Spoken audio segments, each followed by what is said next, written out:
एक यंग लड़का था, 30-32 बरस का।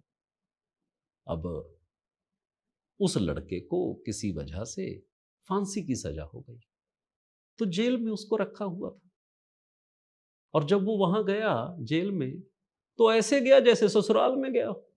इतना खुश, लोग उसको देख के हैरान हो रहे हैं कि पगला गए हो क्या भैया, जेल में आए हो? तो बोला तो क्या हुआ, सीटी बजाता हुआ जा रहा है।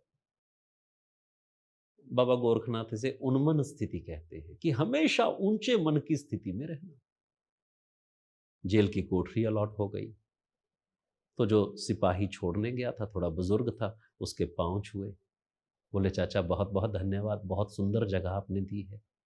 उसको समझ में नहीं आया, पागल है क्या। चलो, उसके बाद कभी कहानियां सुना रहा है, कभी जोक सुना रहा है, कभी शेरो शायरी कर रहा है। सभी लोग कहे यार बड़ा अच्छा आदमी है, कमाल का आदमी है, कैसा आदमी है। और किसी के कभी जाके टांगे दबा रहा है, जो बुजुर्ग है, जो हम उम्र है उनके साथ मस्ती कर रहा है, कभी जोक कभी शायरी। समझ में ना आए ये आदमी क्या है। खैर, फांसी का दिन आ गया, जिस दिन उसको फांसी होनी थी। तो जिसको फांसी देनी होती है उसको सुबह 4 बजे उठा लेते हैं, इसको भी उठा लिया। तो इसको नहलाने लगे, तो बोला अरे ऐसे क्यों कर रहे हो, मैं खुद नहा लूंगा।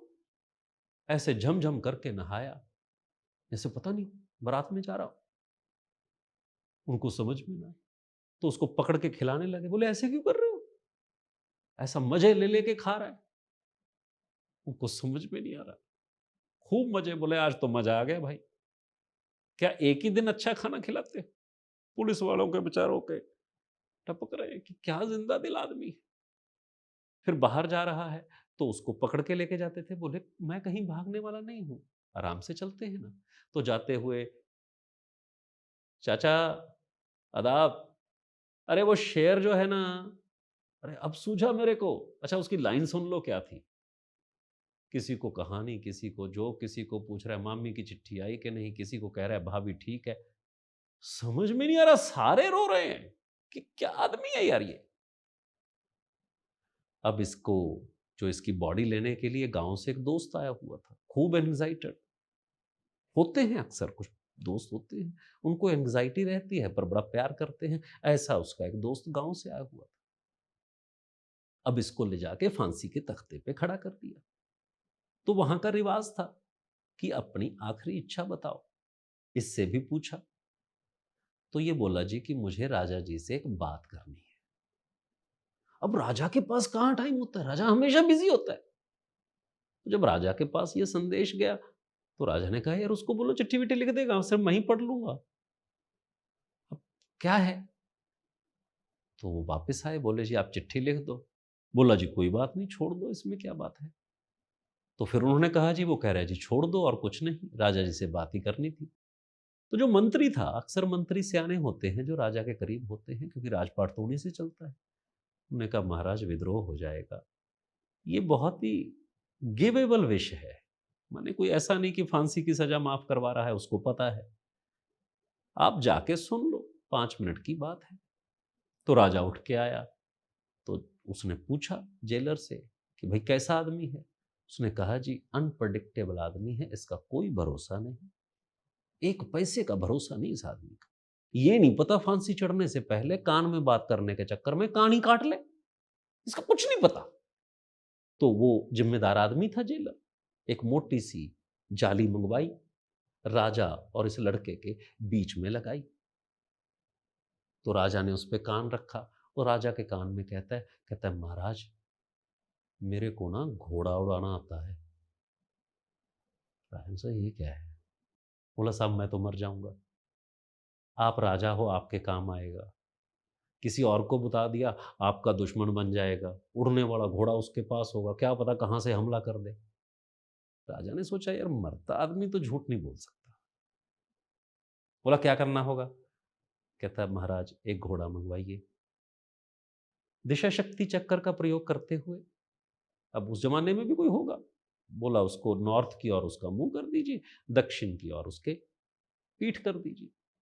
तो उसके जो दोनों पाँव हैं, एक नॉर्थ नॉर्थ वेस्ट में टेकेगा, एक नॉर्थ नॉर्थ ईस्ट में टेकेगा, दूसरे पीछे के पाँव एक साउथ साउथ वेस्ट में टेकेगा, एक साउथ साउथ ईस्ट में टेकेगा। राजा को कुछ समझ में नहीं आ रहा, क्या बोल रहा है? फिर कहते हैं जी, उसका जो नॉर्थ ईस्ट की तरफ वाला पाँव है ना, नॉर्थ नॉर्थ ईस्ट में, वहाँ उसके पाँव के नीचे थोड़ा गीला करना है। जब पानी सूख जाए तो उसकी जो खुर है, उसको 3 बार ज़मीन पे पटकना है। फिर जो खड्डा बने, उस पे 16 दिशाएँ मार्क करनी है। नॉर्थ ईस्ट पे उँगली रख के एक मंत्र पढ़ना है, तारा मीरा डक्करा, गुड़ खामा बेल बदामा मूली पत्रा। वो बोल रहा है, इसको समझ में नहीं आ रहा क्या बोल रहा है। राजा बोला नोट कर लो, कहता है जी मंत्र का असर चला जाएगा। राजा कुछ देर तो सुनता रहा, कहता घोड़ा कितने दिन में उड़ने लग जाता है? कहता है जी 6 महीने में। बोला भाई 6 महीने बाद टाँग देना इसको, एक घोड़ा ला के दो इसको जेल में। अब वो फिर सीटी बजाता हुआ जा रहा है। अब भाई 6 महीने मिल गए, सीटी बजाता हुआ जा रहा है। सिपाही को कहता है चाचा क्या खिला रहे हो आज दोपहर में?